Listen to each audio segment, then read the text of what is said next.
Good morning, everybody. Welcome to another episode of Hawk Blogger Mornings. I am Brian Emhauser. You can find me and all the things we do on this show on YouTube, TikTok, Instagram, at Hawk Blogger, as well as on Apple Podcasts and Spotify.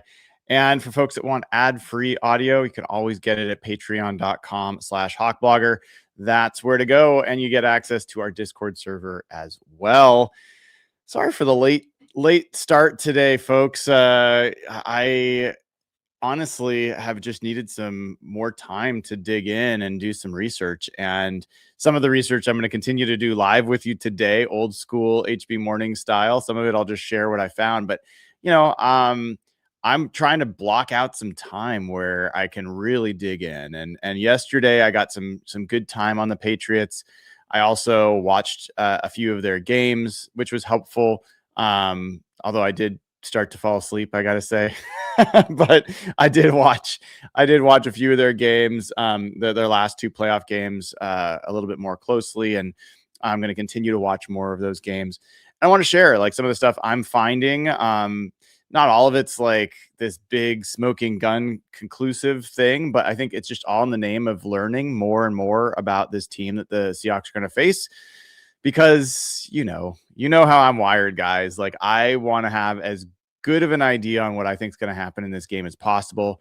And I think the only way you get there is to be curious and assume you don't know. And so I'm going to keep digging and digging. And it's kind of this bonus that we get a little extra time. But it's not that much extra because I actually got some really good news yesterday. I was formally approved for Radio Row. So starting Monday next week, I will be doing this show. I think most days from Radio Row. I'm going to kind of decide once I get there whether I want to do it there every day or some days or whatever. But excited for that. And if you don't know what Radio Row is, it's this massive like operation of all, these radio shows, podcasts, TV shows, whatever. That's all in one floor. And you've got all these guests roaming around to different shows. You've got it's a wild scene. Some of them are celebrities, some of them are athletes, former athletes, coaches, all along the spectrum. And it could be a really, really cool opportunity to talk to people that you wouldn't otherwise get to talk to because they're already there and they're wandering around. So that's going to be exciting. We're going to have a ton of great content from that. And then that will also probably mean, a little bit less time with me doing research and more time just having guests and talking through this game and what people see. So that'll be fun. Looking forward to it. I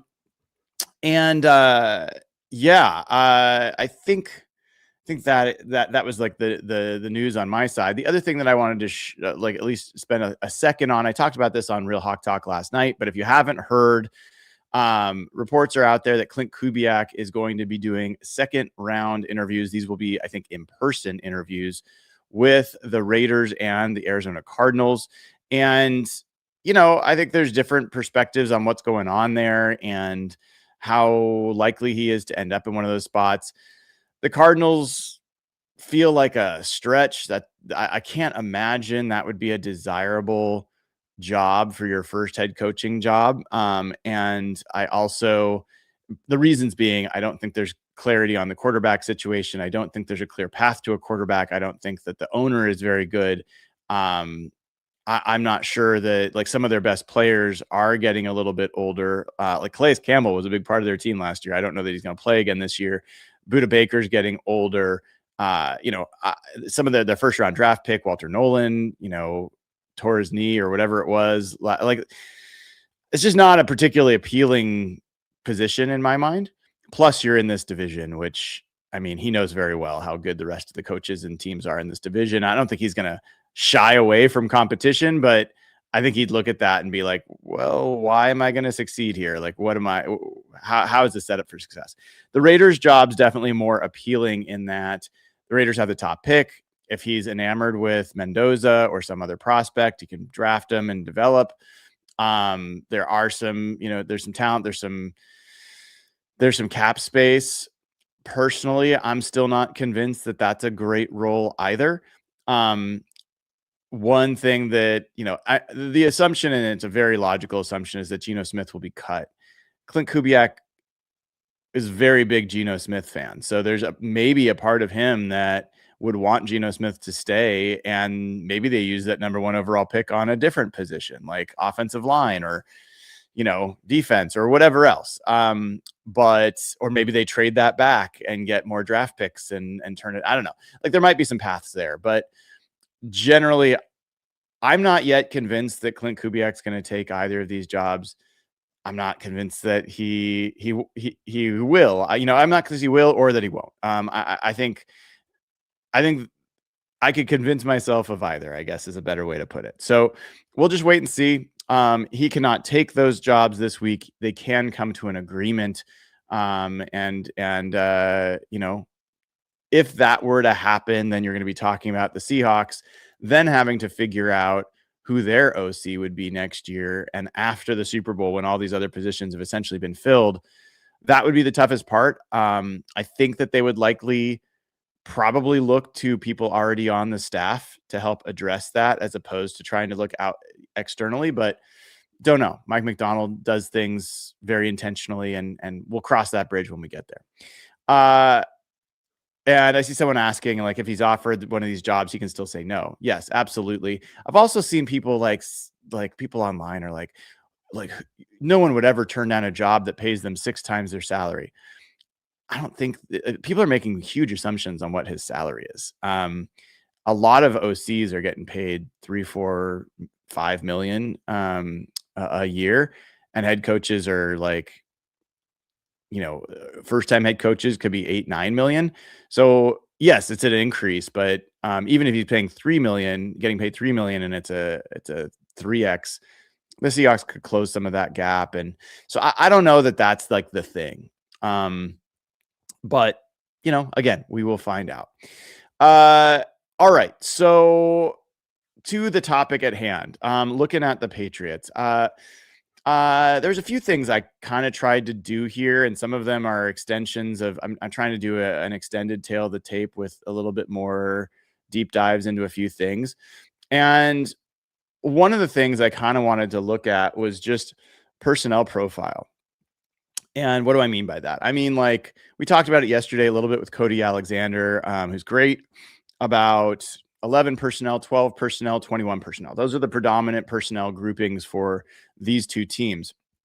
So I wanted to look at how often they use those groupings, and where they rank from an EPA perspective, and then I also wanted to look at how the defenses match up to those different personnel groupings. And so here's what I found. Here's a start with looking at the Patriots. Whoops, that's not what I wanted to show. We'll show that later. This is what I wanted to show. This is looking at the Patriots personnel profile, and it's a little bit, maybe a little confusing to read. So let me walk you through it. Each row is a personnel grouping. So the top row there is 11 personnel with a running back, 1 tight end, 3 wide receivers. The usage column there indicates how often, what percentage of their snaps were in 11 personnel. And for them, the Patriots, it was 49%, which ranks 24th in the NFL. So not the most, it's their most common, but it's not high. They're not a high 11 personnel team relative to other teams in the NFL. Then I also included pass rate. So how often, when they're in that personnel grouping, are they passing the ball? I like to look at this because it gives you an indication of how much of a tell there is based off the personnel. And this matters because defensive coaches like Mike Macdonald are looking for indicators. So they're going to look at the personnel that's on the field. They're going to look at formation. They're going to look at where they are on the field, past tendencies. They're going to look at sequencing. What's the play that they just called? All those things factor into kind of determining how the offense is going to approach any given situation. So if you have a situation where, the ideal, I think, with any personnel group would be to be 50-50. Like, you don't know whether I'm going to run or I'm going to pass when this personnel grouping's out there. When you've got 11 personnel, most of the time, most teams are going to be predominantly passing because it's more of a passing group. And that's the case here, 67% for the Patriots. As if they're in 11, they're going to be passing. Now, what's interesting here is they are the number 1 EPA per play 11 personnel team in the NFL. So when the Patriots have 3 wide receivers on the field, look out. That's when they like to do a lot of their damage. Now, again, it is their most common personnel grouping, but it is less than half of their overall plays. Now, if you look at the Seahawks defense, when they're facing 11 personnel, they rank 9th in EPA per play. And I also have the opponent pass rate. So like how often are opponents attacking them with the pass in that grouping? And it's 70%, 71% roughly. So that's kind of how to read this. And you can see as you go through this, I've got the little advantage bar that I have in all my tail of the tape stuff. And you see that, anything that's red is a Patriots advantage. Anything that's green is a Seahawks advantage, right? So 11 personnel, at least by this assessment, the Patriots have an advantage. So that's something to keep an eye on and thinking about how the Seahawks will try to combat the Patriots 11 personnel.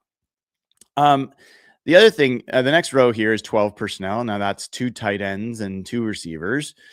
The Patriots run that 20% of the time. That's 19th most often in the NFL. Now they are closer to a 50-50 pass team. They pass 48% of the times when they're in 12. Their EPA is 11th for that personnel grouping. The Seahawks defense is 10th in facing that. And then if you look at the 21 personnel grouping, that is when you have 2 running backs. So that's often with a fullback. The Patriots use a fullback or use a second back, the 4th most often in the NFL, 15%, which is very high. And they pass at a 42% rate. So most of the time you're starting to get the flip, like 67% pass rate when they're in 11, roughly 60% run rate when they're in 21. So if there's 2 backs in the backfield, they're likely going to be running. Now, the interesting thing there is they're 12th in EPA per play when they're in 21, and the Seahawks are number 1 in the NFL in defending 21 personnel. So, this is, for me, this is information gathering about like how these teams like to attack and how teams like to defend these different groupings. If we switch and we look now at the Seahawks personnel profile, same idea. It reads a little bit differently because I tried to keep the green and the red right to left, so you can kind of see that. But same rows, but the usage stat moves all the way over to the right. And so when the Seahawks are in 11 personnel, which they've done 41% of the time, that is 29th. They are very rarely doing 11 personnel relative to the rest of the league. They do pass at a 65% rate. So again, it's a pass personnel group, so they're going to pass more often. They're only 14th in EPA per play in those in that personnel grouping.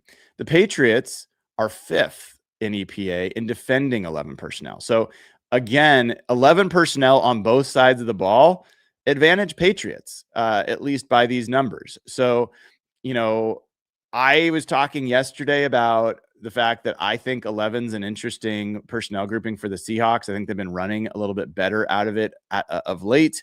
I do think Zach Charbonnet was part of that at times of some of the shotgun runs that he was getting good at with this team. But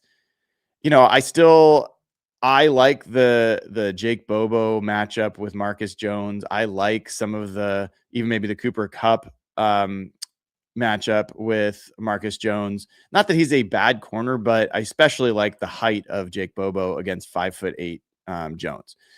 But this is information maybe to the counter that maybe you don't want to go heavy 11.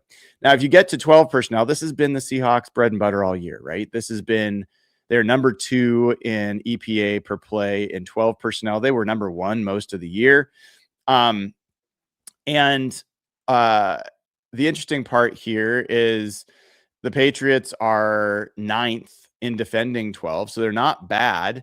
Sorry, I was looking at a different piece of data that I wanted to add to this in a second. but it is an advantage for the Seahawks in 12 personnel, as it's going to be pretty much against any team.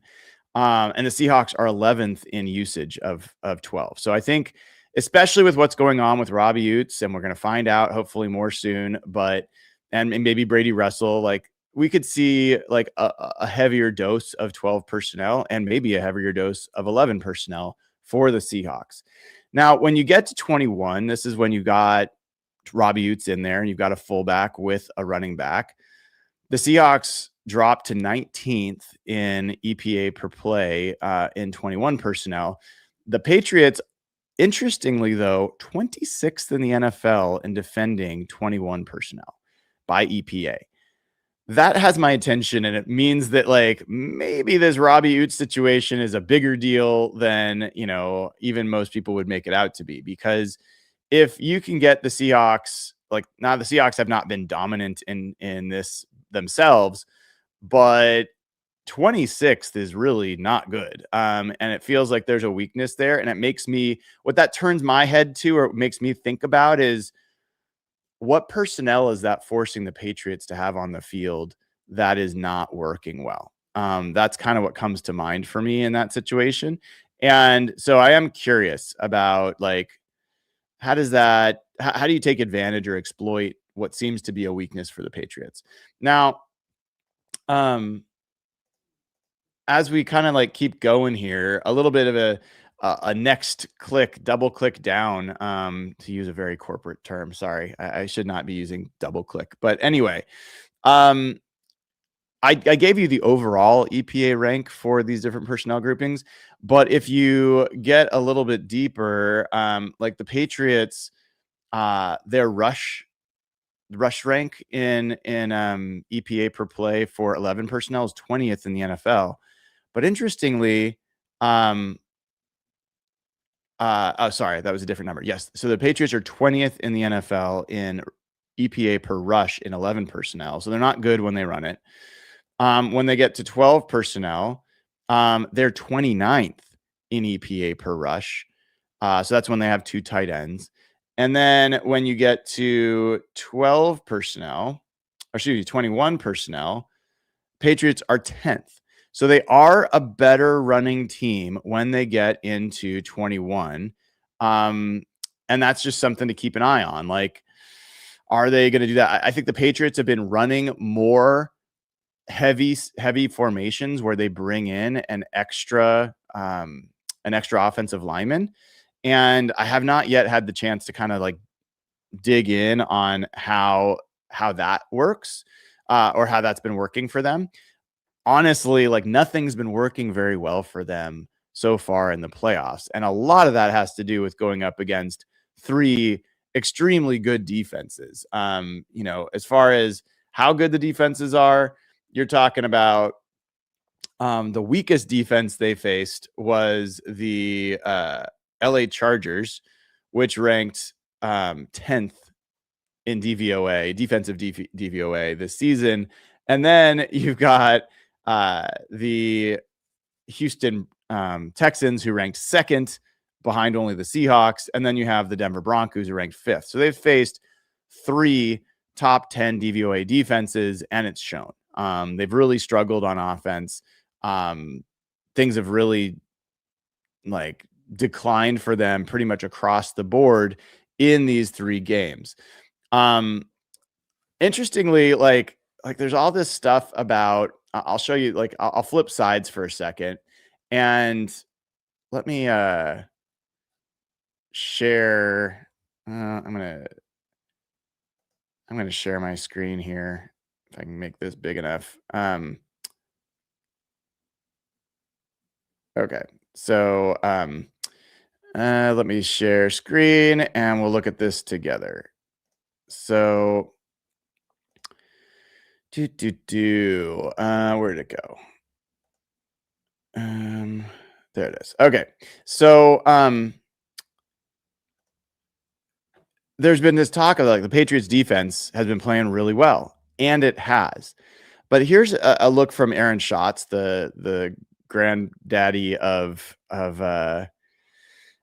DVOA, at the Patriots defense playing its best 5 games over the last 5 weeks. Now that's great, like good time to start playing better, but it also is against the New York Jets, the Quinn Ewers Miami Dolphins, that Chargers team that had no offensive line whatsoever, the Houston team that basically did not have an offensive line, and the Denver team that was playing Jarrett Stidham. So if you look there and you look at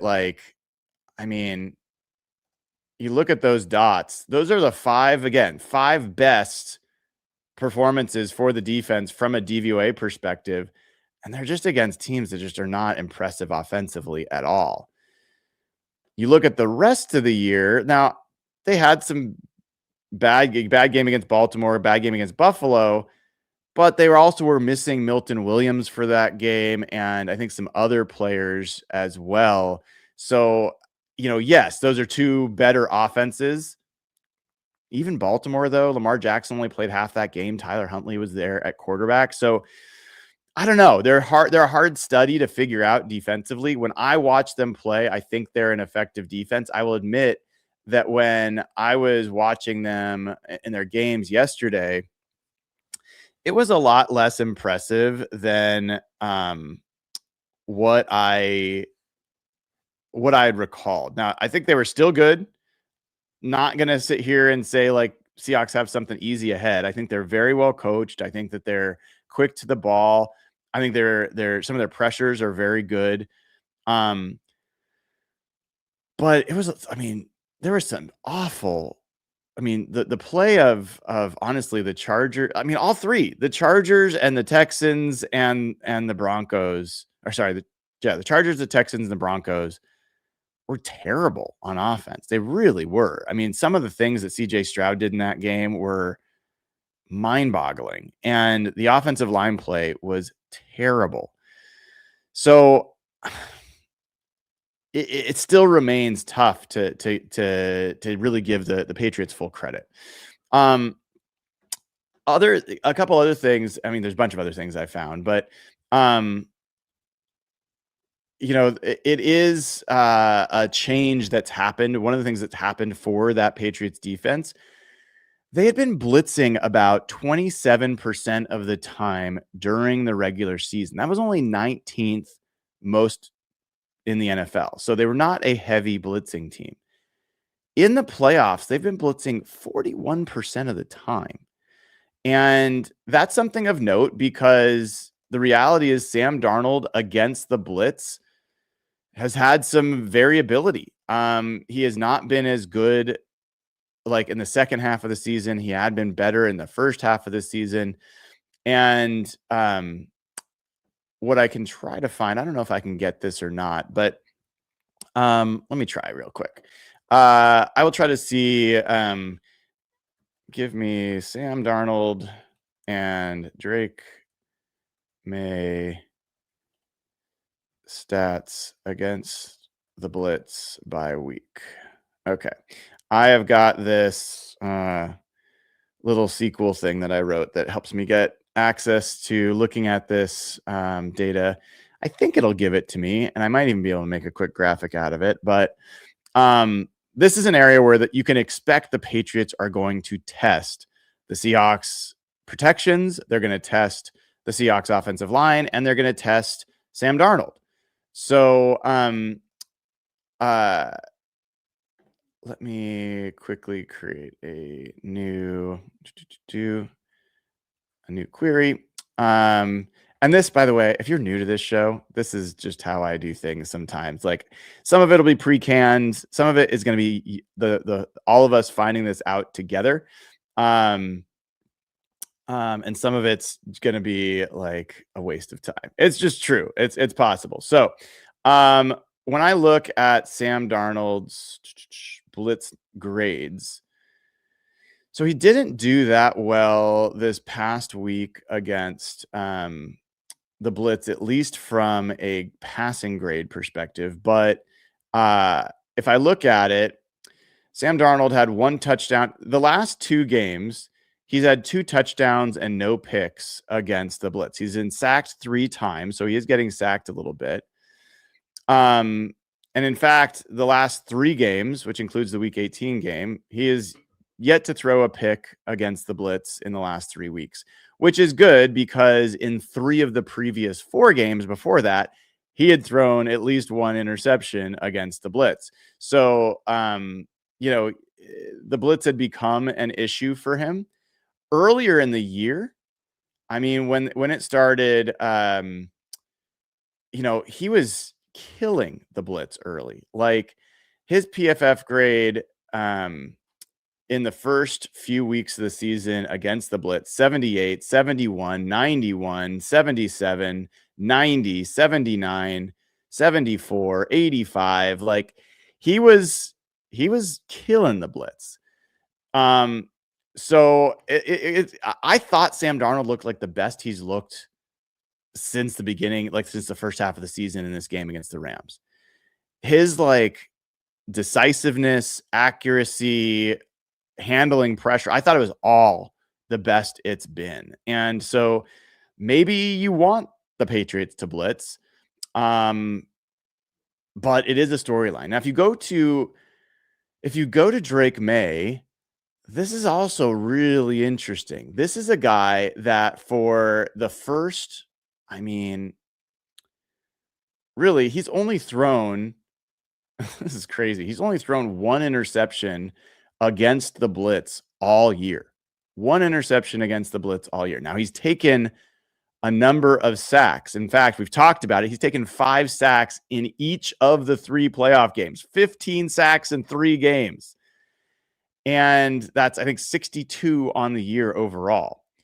Of the 15 sacks in the playoffs that he has endured, 5 of them have come on the Blitz. And his PFF grade against the Blitz has been awful. 45-6, 46-5, 51-7 in order for the 3 playoff games. When you look at Drake Maye kind of in general against how things have been going for him in the playoffs, it's not a pretty picture. Now, yes, he's been facing like really, really good defenses. And I'm not going to sit here and say that Drake Maye is an imposter or anything like that. Most quarterbacks would struggle against the defenses that he's been going up against. But to give you some idea, like this is Drake Maye during the regular season. He had a 90.1 overall grade, which was second only to Matt Stafford from a PFF perspective. He threw 31 touchdowns to 8 picks, had a 4.9% big time throw rate, and only a 2.7 turnover worthy play rate. If you can be double, if your big time throw rate can be double your turnover worthy play rate, you're generally in a pretty good spot. So that was Drake Maye in the regular season. Now, if we go to Drake Maye in the postseason, it's rough, man. Drake Maye in the postseason has a 54.4 grade. He has 4 touchdowns to 2 picks.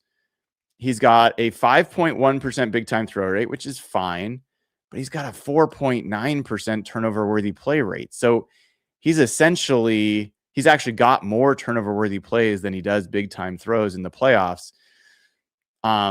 He's just struggled. And then if you look at him from, like, we talked about pressure before, this is a guy that was decent against pressure during the regular season, as I was kind of talking about.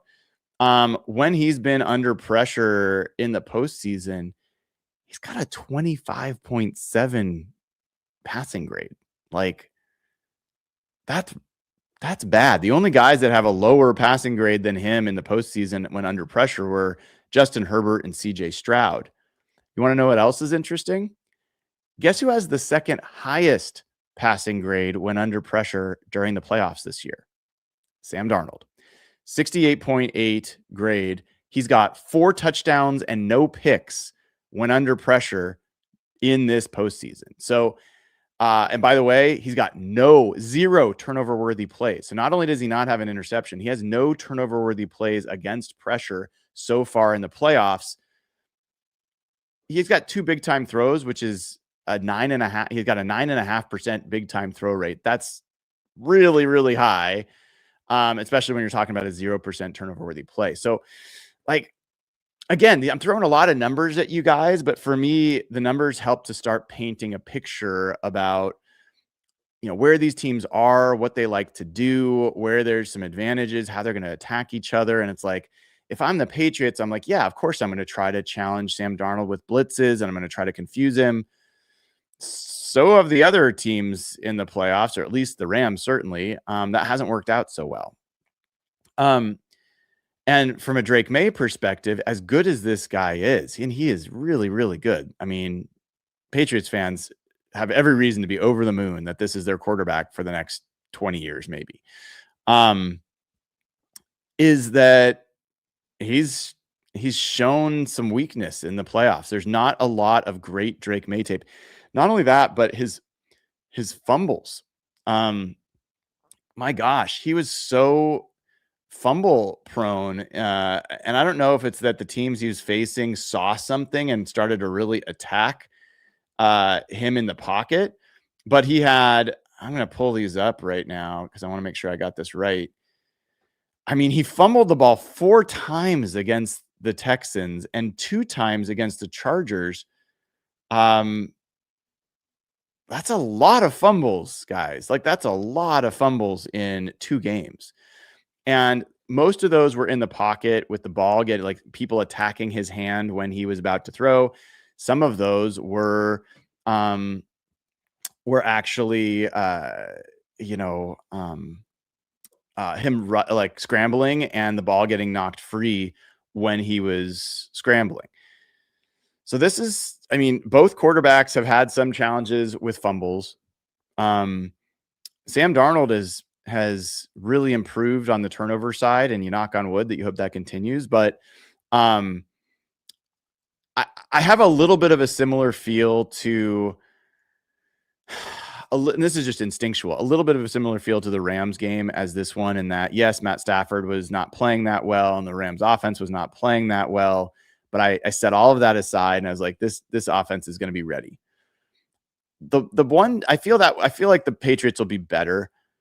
The one thing that gives me pause there is, I mean, Drake Maye has not faced Mike Macdonald's defense. And Mike Macdonald's defense is significantly more sophisticated than the Texans' defense. The Texans is super talented, but they don't really fool you that much. They just line up and they beat you. The Seahawks, they do a lot, both on the line, in the fronts, and in the coverages and disguises and sim pressures. So, that's, I think I saw a stat somewhere that about Mike Macdonald's track record against quarterbacks under the age of 25 or under the age of 24, and it was pretty ugly. Like, quarterbacks that young have not done well against Mike Macdonald's defenses. And as much as I have respect for Drake Maye, I think he's going to struggle to read it out. I think that he is probably going to hurt the Seahawks with his legs if he's able. And it's just going to be a matter of whether the Seahawks offense is able to exploit a Patriots defense that has some pretty good secondary personnel. I think their secondary is, to me, their strength. A lot of people would say it's Milton Williams and Barrymore in the middle, which is also really, really good.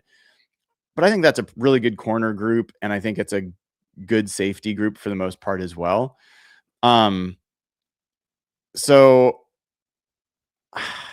yeah, I think that there's an opportunity for the Seahawks to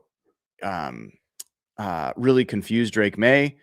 I think that could turn into some turnovers. And if you give the Seahawks short fields, they've been pretty good. I've got some other stuff I want to run through here with you guys. And I know if you already got some super chats, we'll get to those. But we have got a new brand that we're working with, a new partner, and it's really, really cool. I don't know. I don't know why everyone wants to do sleep stuff with me. Maybe it's because I have trouble sleeping.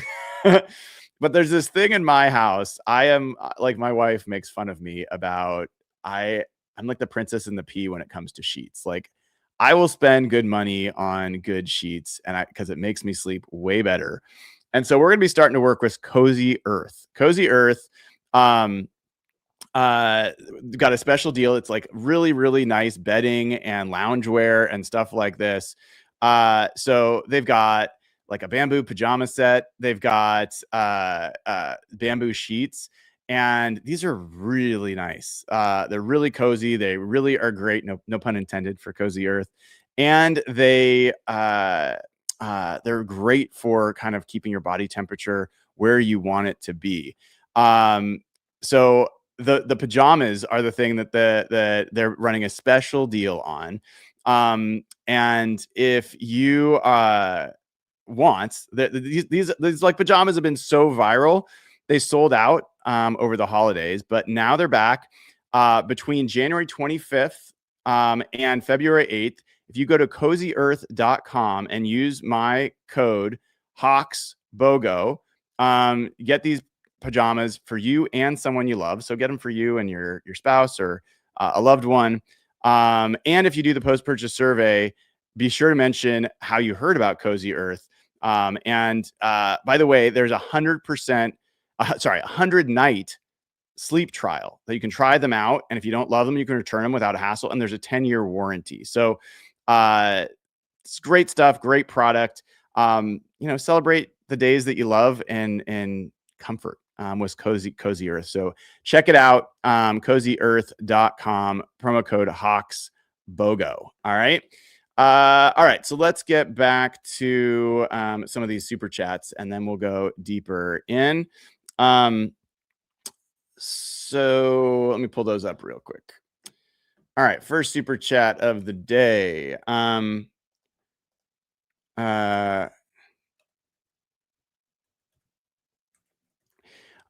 right. So Prince Tostitos 2365 says, have you seen the fourth down angle where it looks like D-Law realizes Love was beat and decided to drop back instead of rush?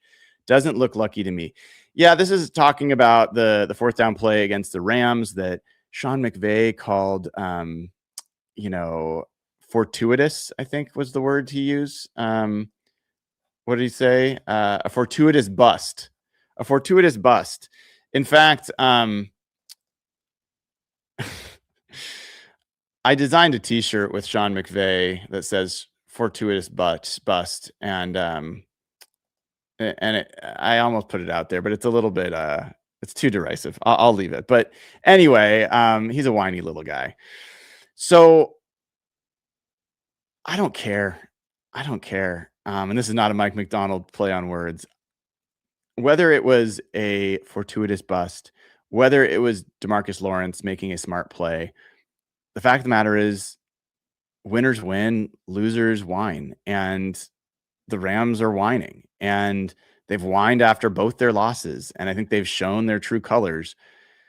We'll definitely ask DeMarcus Lawrence about it this week. I'll be at the VMAC in just a little bit over an hour, and we'll go from there. I don't know if he'll talk about it, but I'm guessing like we'll find out if it was an intentional thing. Even with that, all the other Seahawks players plastered their guys, so there was no one else to throw to. Is that a fortuitous thing, or is that the fact that they played good football? Like, come on. They can say whatever they want. They are done. Robert Ramirez says, Coach Mike off a bye this year destroyed the Commanders and 49ers. I feel bad for the Patriots. Reality check. Yeah, it's true. I've talked about that. I've brought that up before, and I think that's right. I also think there is something to Mike Macdonald facing a team for the second time instead of the first. And like he is undefeated when facing a team for the second time in the same season since he took over with the Seahawks. This is a different team. He's talked about already. There's not a lot of crossover tape for him to study about how this team has played against other like similar opponents. But I always feel good when when Macdonald's out there. I mean, let's be honest.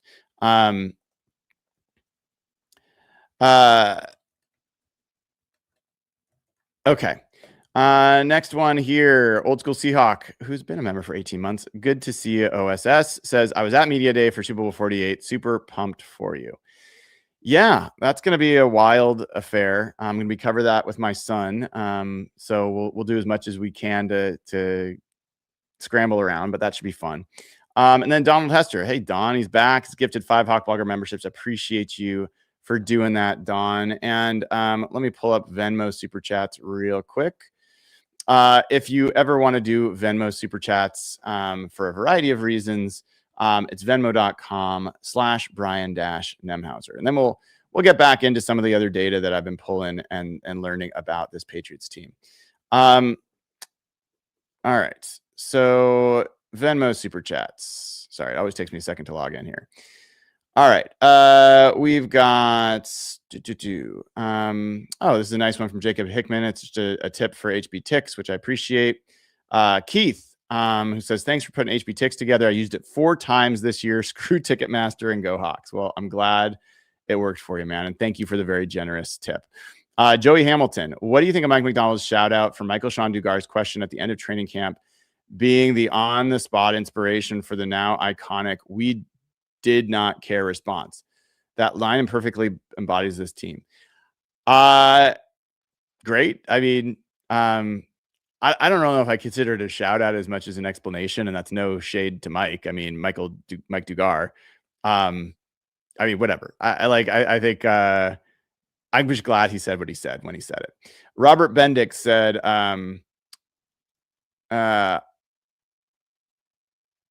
okay. I don't know. Something about that says optional on air. So I'm not going to read that one.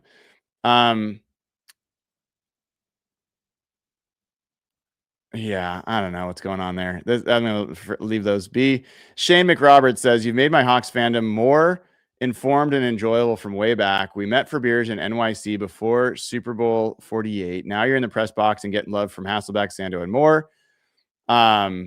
Ping me if you're in Madrid. Wolf Greyhawk, man.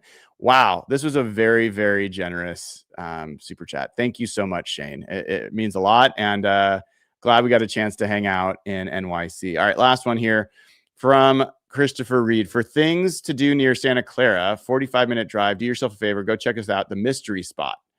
I don't know about it, so that's what Christopher Reed's telling you. It is not a recommendation from me, but take it if you'd like. Okay, so let's get back to this. A few other things that have kind of got my attention between with the Patriots and with the Seahawks. So we know that Drake Maye and Sam Darnold are actually excellent deep ball throwers. So I think that's going to be part of this game. But one of the things that's also interesting is that the Patriots are 31st in the NFL in defending wide receiver ones. Now, that does not mean Christian Gonzalez is a bad corner, because he's not. What it does mean is that offenses have been able to get their number one wide receivers into advantageous coverage matchups and exploiting them. And I think that bodes well for JSN in that regard. And interestingly, they got actually worse during the season in terms of defending wide receiver ones. So that's something that I think bodes well for the Seahawks. Now, short yardage. The Patriots ranked only 30th in the NFL in offensive DVOA on 3rd or 4th and short. The Seahawks defense was number 1. So if you're going to get into short yardage situations, big advantage for the Seahawks. Now, one of the things I have not yet checked, and let's do this together right now. Where do the Patriots rank in terms of 4th down, going for it on 4th down and converting? All right. So as far as 4th down attempts, the Patriots rank 21st. So not super high. They're not a super aggressive fourth down team. As far as fourth down conversions, Patriots rank. Where'd they go? Patriots rank. I'm staring at them. I know I'm somewhere in here. They're second. Sorry, that's why I missed it. So they don't go for it that often, but they've converted 72% of their fourth down attempts. That's something to obviously, monitor, as fourth downs could be a huge part of the decision making for this.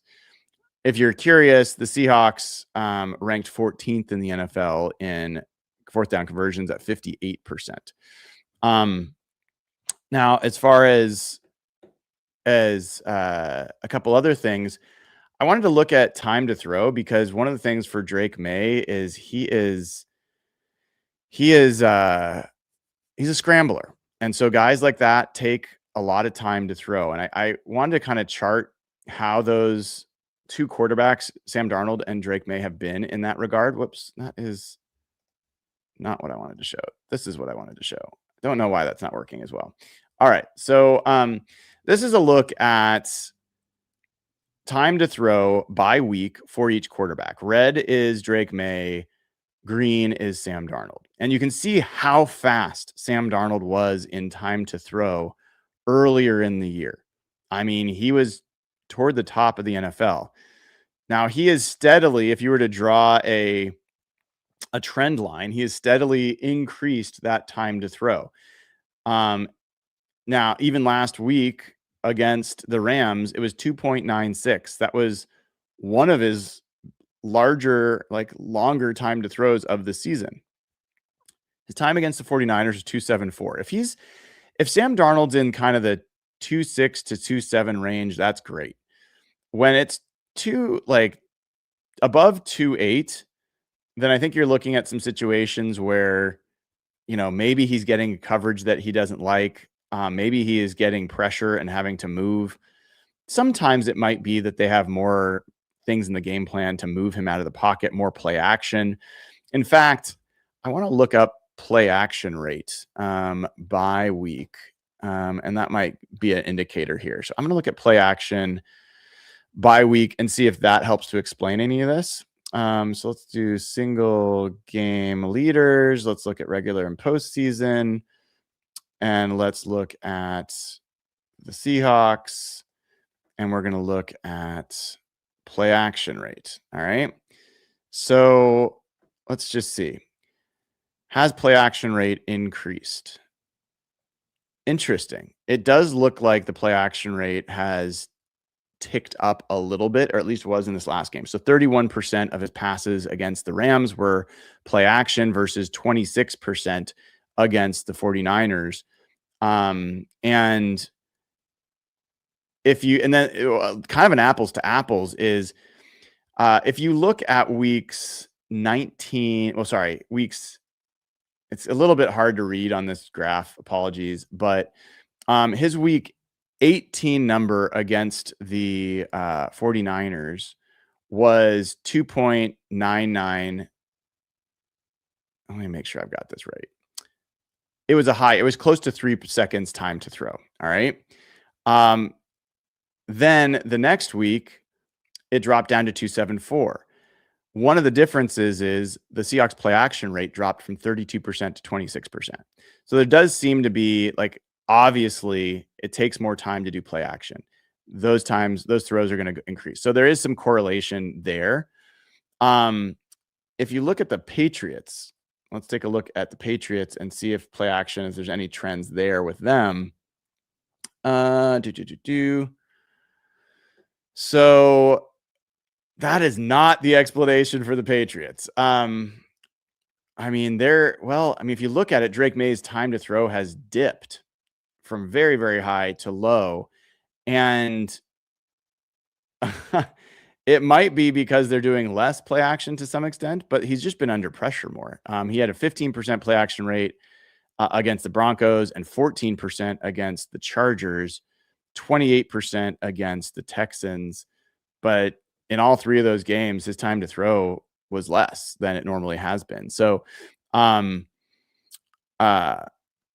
yeah, just an interesting look, because you're going to see when the Seahawks face guys that hold on to the ball, or that scramble, so far this season, they've done pretty well against those guys. Brock Purdy's an example. Cam Ward's an example.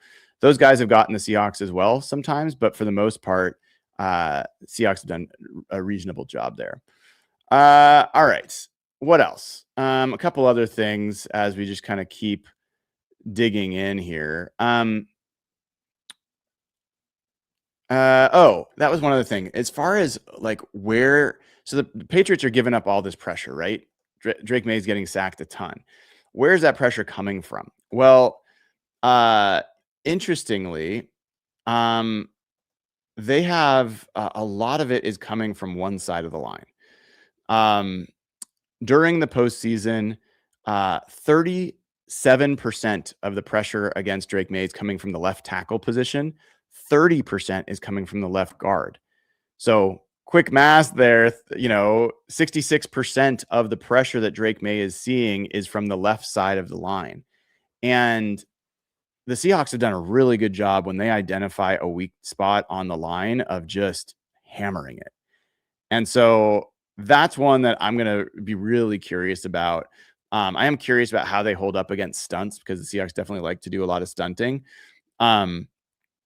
And the other thing that came up that was interesting to me is that Drake Maye had the third highest pressure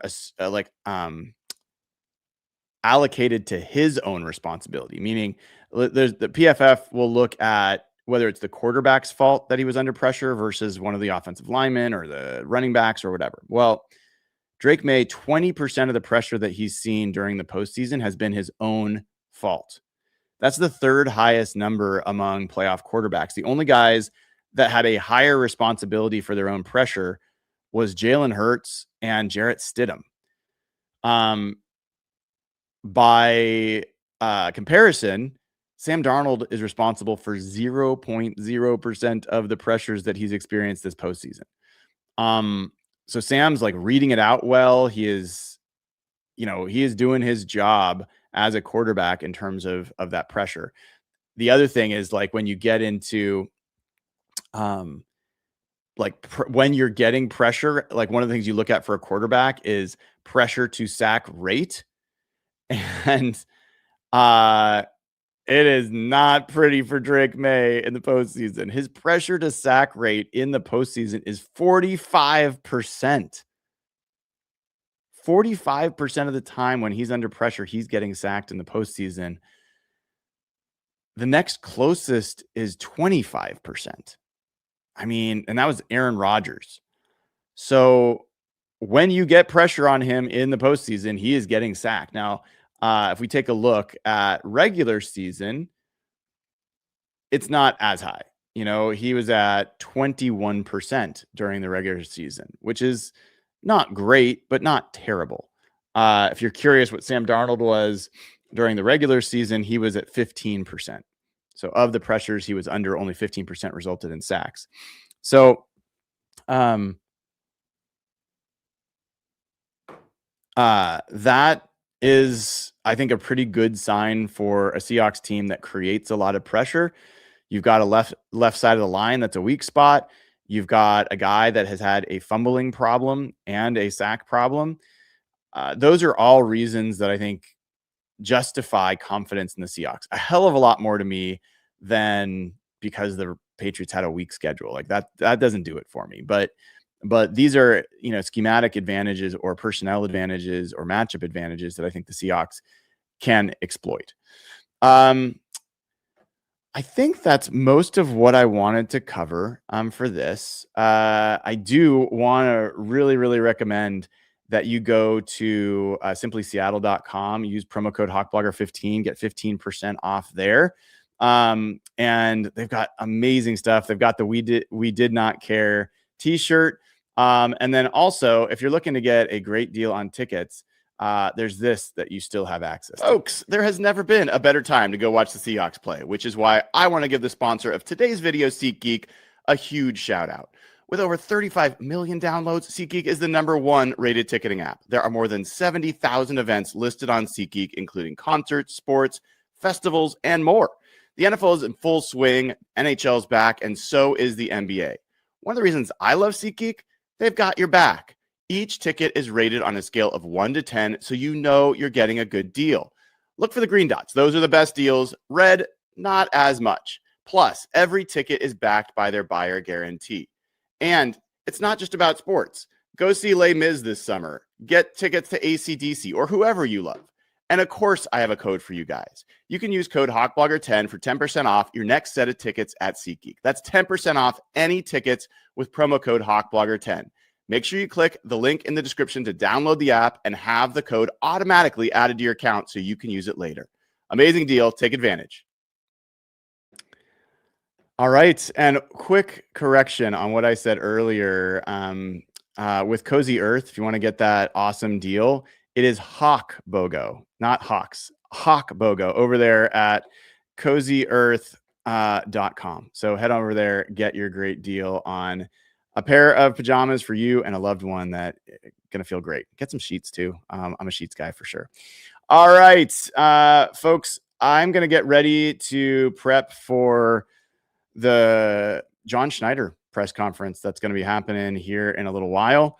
Can't wait to have that conversation. I think we're going to get in the locker room as well.